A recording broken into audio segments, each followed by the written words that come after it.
Bismillahirrahmanirrahim. Welcome back students in third year of mechanical technology. हमारा subject आज का applied thermodynamics जिसका code है MEC 313. हमारा आज जो है प्रैक्टिकल नंबर 2 परफॉर्म करने जा रहे हैं हम. इसका टॉपिक है introduction of thermocouple and thermometer. आपको नाम से ही अंदाजा हो गया होगा कि थर्मो की बात हो रही है तो ये कोई टेम्परेचर मेजरिंग इंस्ट्रूमेंट्स हैं या टेम्परेचर मेजरिंग डिवाइसेस हैं.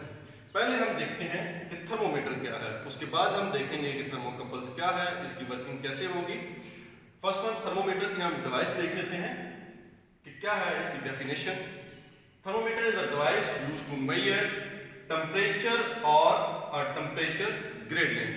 टेम्परेचर से तो आपको आइडिया होगा कि टेम्परेचर क्या है, कोई वैल्यू होगी टेम्परेचर की, लेकिन टेम्परेचर ग्रेडियंट सुन के आप कंफ्यूज ना हो. टेम्परेचर ग्रेडियंट का मतलब है कि टेम्परेचर डिफरेंस क्या होता है, ठीक है, वो भी आप मालूम कर सकते हैं. Glass tube thermometer is used to measure low temperature. Mercury bulb is used as a sensing element. यानी कि जो आपका ग्लास ट्यूब थर्मोमीटर होता है ये लो टेम्परेचर रेंज के लिए इस्तेमाल होता है, हाई टेम्परेचर रेंज के लिए हम इसे इस्तेमाल नहीं करते. और इसमें जो सेंसिंग एलिमेंट होता है वो हमारे पास मर्क्यूरी बल्ब होता है. यानी कि मर्क्यूरी जो है एज ए सेंसिंग एलिमेंट हम यूज कर रहे होते हैं टेम्परेचर मेजरमेंट के लिए. हम आगे देखते हैं कि ऑपरेटस क्या है, इसका प्रोसीजर क्या है. ऑपरेटस ग्लास ट्यूब या कैपिलरी ट्यूब किसे कहते हैं, stand with beaker, ice cubes, heat source, observation chart. ये 5 आपको एलिमेंट्स चाहिए होंगे. आगे हम वर्किंग प्रोसीजर की तरफ आते हैं.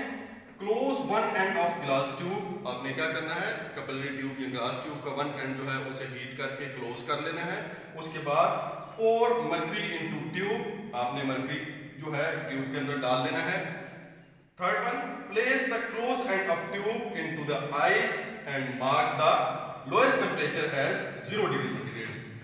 आपने ग्लास ट्यूब को क्या करना है, आइस क्यूब वाले जार में रख देना है और उसके बाद जब ये टेम्परेचर के इसके साथ जो है सेटल डाउन हो जाएगा मर्क्यूरी, तो आपने उस टेम्परेचर रेंज को, उस लेवल को जो मर्क्यूरी का लेवल है उसे मार्क कर देना है एज ए 0 डिग्री सेंटीग्रेड. ये आपके पास एक पॉइंट आ जाएगा ट्यूब के ऊपर. दूसरे पॉइंट के लिए आपने क्या करना है, heat the ice. Level of mercury will rise up to a point due to increase in temperature. Mark the maximum value as a 100 degree centigrade. यानी कि जैसे ही आप उस आइस को हीट करना शुरू करेंगे, आइस पानी में तब्दील होगा और आपके ग्लास ट्यूब के अंदर जो मर्क्यूरी है उसका लेवल आहिस्ता आहिस्ता इंक्रीज होना शुरू कर देगा. जब पानी अपने बॉइलिंग टेम्परेचर पे पहुंचेगा तो वहां पे जाके मर्क्यूरी का जो लेवल है वो इंक्रीज होना बंद कर देगा. यानी कि वो लेवल एक पॉइंट पे कांस्टेंट हो जाएगा. उस पॉइंट पे आपने 100 डिग्री सेंटीग्रेड जो है उस लेवल को मार्क कर देना है. अब हमारे पास इस ट्यूब के ऊपर 2 पॉइंट्स आ चुके हैं. एक है हमारे पास 0 degree centigrade and second one is 100 degree centigrade. अब आपने कंप्लीट स्केल बनाने के लिए करना क्या है कि इन दोनों पॉइंट्स के दरमियानी फासला को 100 इक्वल पार्ट्स में डिवाइड कर देना है और आपके पास जो है कंप्लीट स्केल जो आ जाएगा 100 इक्वल पार्ट्स में डिवाइड कर देना है. ये हमारे पास आ गया सेल्सियस या सेंटीग्रेड वाला स्केल. अब हम अगर बात करें फ़ारेनहाइट स्केल की तो वो कैसे हम बनाएंगे. इसी तरह इसके अगेंस्ट देखें दोबारा से कि अगर आपने 0 डिग्री सेंटीग्रेड था उसके अगेंस्ट आपने मार्क करना है 32 फ़ारेनहाइट और जो 100 डिग्री सेंटीग्रेड था उसे आपने मार्क करना है 212 फ़ारेनहाइट. ये करने के बाद इसको तो हमने किया था 100 इक्वल पार्ट्स में डिवाइड, लेकिन इनको हमने करना है 180 इक्वल पार्ट्स में डिवाइड. 180, ठीक है, 180 पार्ट्स में डिवाइड कर देना है.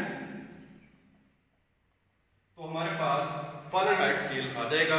यानी कि ये एक हमारे पास दोनों स्केल के थर्मोमीटर अब तैयार हो गए हैं, एक डिग्री सेंटीग्रेड वाला और एक फ़ारेनहाइट स्केल वाला. अब हम नेक्स्ट चलते हैं कि थर्मोकपल क्या होता है उसे देखते हैं.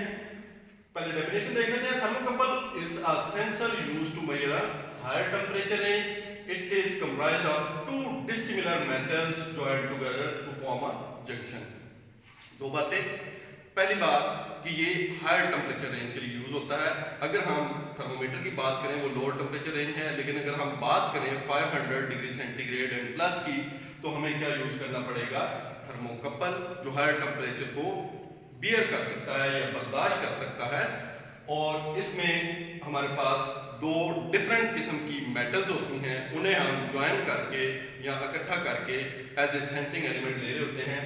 जैसे थर्मोमीटर में हमारे पास मर्करी यूज होता था एज ए सेंसिंग एलिमेंट, इसी तरह एक डिवाइस है, इंस्ट्रूमेंट है पायरोमीटर। पायरोमीटर के अंदर थर्मोकपल को as a sensing element, temperature sensing element use किया जाता है।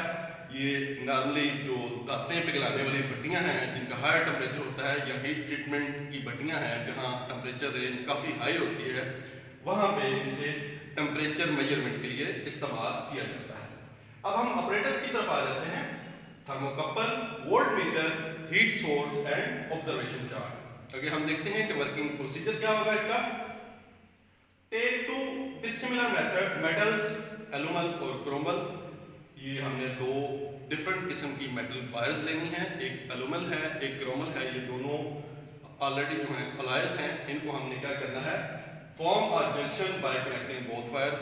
इनको हमने एक जंक्शन बना लेना है आपस में जोड़ के। उसके बाद connect one free and with the voltmeter. इनके जो फ्री एंड्स होंगे उन्हें हमने वोल्टमीटर के साथ कनेक्ट कर लेना है। Attach other end to a body whose temperature is to be measured। यानी कि जो दूसरा एंड है, जो हमने जहाँ पे जंक्शन बनाया था इन दोनों का, उसे हमने जहाँ पे टेम्परेचर मेजर करना चाह रहे हैं जिस बॉडी का या जिस ऑब्जेक्ट का, उसके साथ हमने अटैच कर देना है। With the change of temperature voltage changes and dial of voltmeter is calibrated to show temperature variations। होता ये है कि जैसे ही टेम्परेचर चेंज होगा, वोल्टमीटर का जो डायल है वो इंडिकेट करेगा वेरिएशन इन वोल्टेज। तो वो वेरिएशन इन वोल्टेज को हम कन्वर्ट कर लेते हैं टेम्परेचर रेंजेस में, कैलिब्रेट कर लेते हैं। तो वो हमें एज ए टेम्परेचर सेंसिंग जो है एलिमेंट इस्तेमाल हो जाता है हमारे पास। इसमें हमने वोल्टेज की मिकदार इतनी ज़्यादा चेंज नहीं होती कि आप उसे कहें कि वो 100 वोल्ट चेंज हो गया, 20 वोल्ट या 120, 150 वोल्ट चेंज हो गया, ये बल्कि इसकी जो वोल्टेज वैल्यूज होती हैं वो मिली वोल्ट्स में चेंज हो रही हैं। ठीक है, आगे हम देखते हैं कि ये जो एल्यूमल और क्रोमल टाइप का हमारे पास बनता है थर्मोकपल, उसमें कैसे वोल्टेज चेंज होती है और उसके अगेंस्ट डिग्री सेंटीग्रेड या फ़ारेनहाइट का टेम्परेचर वैल्यूज क्या होती हैं। यहाँ पे एक टेबल है, देखिए यहाँ पे वोल्टेज है 0, तो डिग्री सेंटीग्रेड में हमारे पास वैल्यू होगी 0, फ़ारेनहाइट में होगी 32 फ़ारेनहाइट। अगर हम बात करें 0.01 वोल्ट, 0.01 वोल्ट, वहां पे हमारे पास टेम्परेचर रेंज होगी 25 और 77 फ़ारेनहाइट, 0.2 पे 50 और फ़ारेनहाइट में 122। इसी तरह अगर हम चलते जाएंगे तो 0.4 पे हमें 100 डिग्री सेंटीग्रेड मिल जाएगा और 212 जो है फ़ारेनहाइट में मिल जाएगा। यानी कि ये वोल्टेज की चेंजेस, जैसे जैसे वोल्टेज चेंज हो रही है हमारे पास टेम्परेचर रेंज भी चेंज होती जा रही है। ये बेसिक इनका प्रिंसिपल है दोनों टेम्परेचर मेजरिंग डिवाइसेस का। होपफुली आपको अब दोनों टेम्परेचर रेंजेस जो डिवाइसेस हैं उसके बारे में क्लियर हो गया होगा कि थर्मोमीटर जो है वो इस्तेमाल होता है लो टेम्परेचर रेंज के लिए, थर्मोकपल इस्तेमाल होता है हाई टेम्परेचर रेंज के लिए। इसमें थर्मोमीटर में सेंसिंग एलिमेंट है हमारे पास मर्करी बल्ब, और थर्मोकपल में हमारे पास थर्मोकपल जो है वो पायरोमीटर में यूज होता है एज ए सेंसिंग एलिमेंट। और इसमें हम क्या कर लेते हैं, वोल्टेज की कैलिब्रेशन कर लेते हैं अकॉर्डिंग टू टेम्परेचर रेंजेस, और उसे हम एज ए टेम्परेचर स्केल जो है मिलीवोल्ट जो को इस्तेमाल कर रहे होते हैं। और नेक्स्ट हम इससे आगे चलेंगे इंशाल्लाह ताला। Thank you very much.